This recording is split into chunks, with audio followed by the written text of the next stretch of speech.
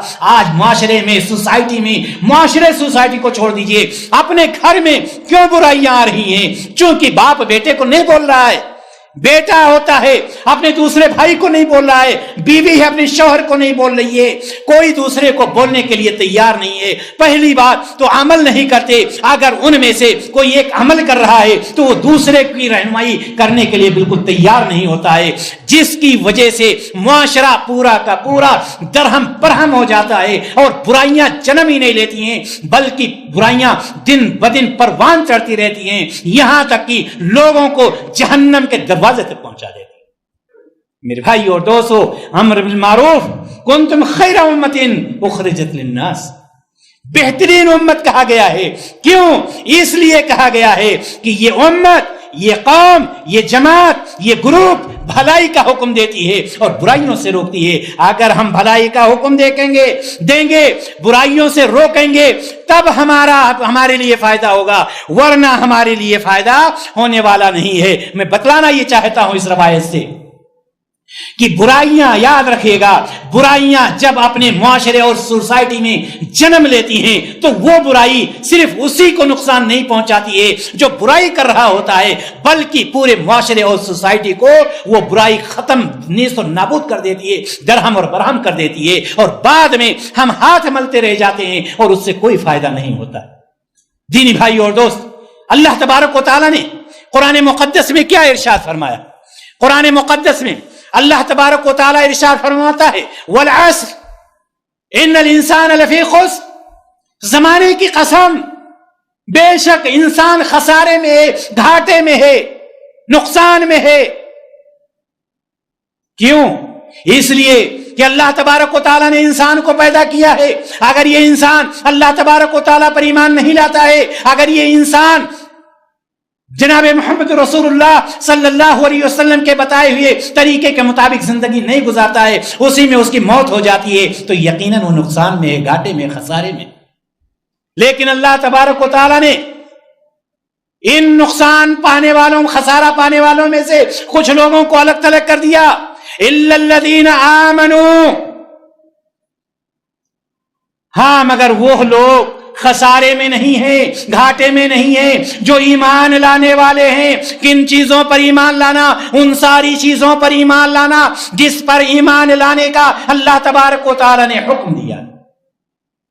الا الذین آمنوا وعملوا الصالحات، اور عمل صالح کیا ہے؟ عمل صالح کس کو کہتے ہیں؟ عمل صالح ابھی میں نے شروع میں بتلایا کہ وہ ساری بھلائیاں جن کے کرنے کا اللہ تبارک و تعالی نے حکم دیا ہے وہ سب کے سب عمل صالح، وہ سب نیک اعمال ہیں، چاہے ان کا تعلق اللہ تبارک و تعالی کے حقوق سے ہو، چاہے ان کا تعلق بندوں کے حقوق سے ہو، چاہے وہ حقوق، چاہے وہ عمل صالح واجب ہوں، چاہے مستحب ہوں، چاہے مسنون ہوں، جن بھلائیوں کو کرنے کا اللہ تبارک و تعالی نے حکم دیا ہے اگر ان بھلائیوں کو وہ کرتا ہے تو وہ خسارے میں الا الذین آمنوا وعملوا الصالحات، اور نیک عمل کرنے وتواصوا بالحق، یہ بات اصل آ رہی ہے ہمارے موضوع سے متعلق، وتواصوا بالحق،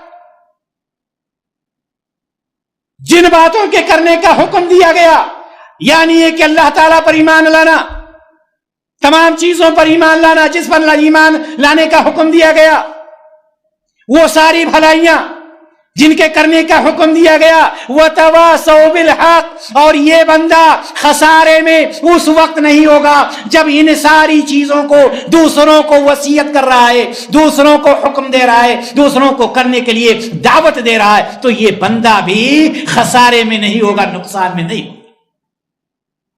الا الذین آمنوا وعملوا الصالحات وتواصوا بالحق، حق کی وصیت کیا ہے؟ حق کی وصیت کسے کہتے ہیں؟ حق کی وصیت، حق کی وصیت کا مطلب یہی ہوا کہ جن باتوں کے کرنے کا حکم اللہ تعالیٰ نے ہمیں دیا ہے ان ساری باتوں کو وہ بندہ دوسروں تک پہنچا رہا ہے، دوسروں کو دعوت دے رہا ہے، یعنی یہ کہ بھلائی کی طرف بلا رہا ہے اور برائیوں سے روک رہا ہے۔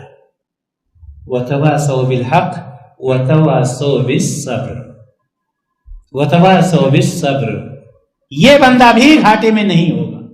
چار صفات جس کے اندر پائی گئی، ایمان لایا ان ساری چیزوں پر جن پر ایمان لانے کا حکم دیا گیا، اعمال صالحہ کیا وہ سارے اعمال صالحہ جن کو کرنے کا حکم دیا گیا، اور تیسری صفت کہ ان دونوں چیزوں کی جن کا ذکر اوپر ہوا ہے ان کو دوسروں تک وہ پہنچا رہا ہے، دعوت دے رہا ہے، لوگوں میں عام کر رہا ہے، لوگوں میں پھیلا رہا ہے۔ اور آخری اور چوتھی چیز کیا ہے؟ وتواصوا بالصبر، اور وہ وصیت کر رہا ہے لوگوں کو صبر کی تلقین کر رہا ہے۔ کیا ہے صبر؟ کس چیز کا صبر؟ صبر سے مراد ایک شخص ایمان لاتا ہے اللہ تعالیٰ پر، اور ایمان لانے کی وجہ سے اس کو پریشانیاں لاحق ہو رہی ہیں، وہ نماز پڑھ رہا ہے، رات ٹھٹھورتی ہوئی رات میں فجر کی نماز پڑھنے جا رہا ہے، اس کو تکلیف ہو رہی ہے، چلاتی دھوپ میں ظہر کی نماز پڑھنے جا رہا ہے مسجد، اس کو تکلیف ہو رہی ہے، وضو کرنے کے لائق نہیں ہے لیکن وضو کر رہا ہے، اس کو تکلیف ہو رہی ہے، لیکن وہ صبر کر رہا ہے، وہ صبر کر رہا ہے۔ بہت سارے ایسے اوقات آتے ہیں کہ وہ دیکھ رہا ہے کہ میں اپنی تجارت میں ہوں، اگر میں اس راستے پر جاؤں تو زیادہ فائدہ حاصل ہوگا، لیکن یہ راستہ غلط ہے، وہ رک جاتا ہے، صبر کرتا ہے۔ یہ صبر کی تلقین ہے۔ یا اسی طرح سے کسی کو اللہ تبارک و تعالیٰ نے مرض میں مبتلا کر دیا ہے، کسی کو اللہ تبارک و تعالیٰ نے کسی آزمائش میں مبتلا کر دیا ہے، یہ تقدیر کا معاملہ ہے، تقدیر کی اچھائی اور برائی پر بھی ہمیں ایمان لانا ضروری ہے۔ وہ صبر کر رہا ہے، صبر کی لوگوں کو تلقین بھی کر رہا ہے۔ یہ چار صفتیں، یہ چار خوبیاں جن کے اندر ہوں گی تو اللہ تبارک و تعالیٰ فرما رہا ہے کہ وہ لوگ گھاٹے میں نہیں ہوں گے، وہ لوگ خسارے میں نہیں ہوں گے۔ دینی بھائی اور دوست، کہنے کا مطلب یہ کہ اللہ تبارک و تعالیٰ نے ہمیں اور آپ کو یہ موقع نصیب فرمایا ہے، اللہ تبارک و تعالیٰ نے ہمیں اور آپ کو عقل سلیم سے نوازا ہے. اللہ تبارک و تعالیٰ نے ہمیں اور آپ کو امت محمدیہ صلی اللہ علیہ وسلم میں شامل فرمایا ہے. یہ اس کا بہت بڑا احسان ہے. لہٰذا ہم یاد رکھیں جس طرح سے ہم نے دنیا میں کامیابی کا معیار یہ بنا لیا ہے کہ کامیاب ہو گیا وہ لڑکا جو ڈاکٹر بن گیا, کامیاب ہو گیا وہ آدمی جو پروفیسر یا انجینئر ہو گیا, ہم یہ جان لیں کہ کامیاب ہو گیا وہ شخص جو بھلائیوں کا حکم دیتا ہے اور برائیوں سے روکتا ہے اور اللہ تبارک و تعالیٰ کو راضی کرنے کی کوشش کرتا ہے.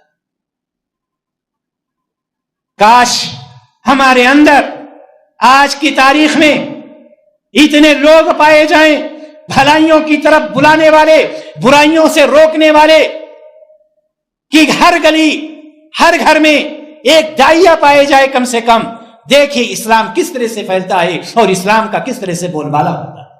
دینی بھائی اور دوست, کہنے کا مطلب یہ کہ اللہ تبارک و تعالیٰ نے ہمیں اور آپ کو جب امت محمدیہ صلی اللہ علیہ وسلم میں شامل فرمایا, یاد رکھیے گا جہاں نماز پڑھنا ہے, جہاں روزہ رکھنا ہے, جہاں حج کرنا ہے, جہاں زکوٰۃ دینا ہے, جہاں دوسرے عبادات کو ہمیں ادا کرنا ہے, وہیں پر ہمارے اور آپ کے اوپر ایک ذمہ داری یہ بھی ہے بھلائیوں کا حکم دینا, نیکی کا حکم دینا اور برائیوں سے روکنا. یہ ذمہ داری بھی ہم سب کے اوپر عائد ہوتی ہے. اللہ تبارک و تعالیٰ سے ہم یہ دعا کرتے ہیں کہ الہ العالمین ہم سب لوگوں کو بھلائی کرنے کی, برائیوں سے رکنے کی, بھلائی کا حکم دینے کی, بھلائی کی دعوت کو عام کرنے کی اور برائیوں سے روکنے کی دعوت کو عام کرنے کی ہم سب کو توفیق عطا فرما. الہ العالمین ہمارے وہ تمام دعات, ہمارے وہ تمام علماء اور مشائخ جو دنیا کے کسی بھی گوشے میں قرآن و حدیث کی دعوت دے رہے ہیں, الہ العالمین ان کی دعوت میں ترقی عطا فرما, ان کی دعوت کو عام کر دے اور لوگوں کو اسلام کی طرف پھیر دے, اسلام کی محبت ان کے دلوں میں بٹھا دے اور اسلام پر عمل کرنے کی توفیق عطا فرما. وآخر دعوانا ان الحمد للہ رب العالمین. السلام علیکم ورحمۃ اللہ وبرکاتہ.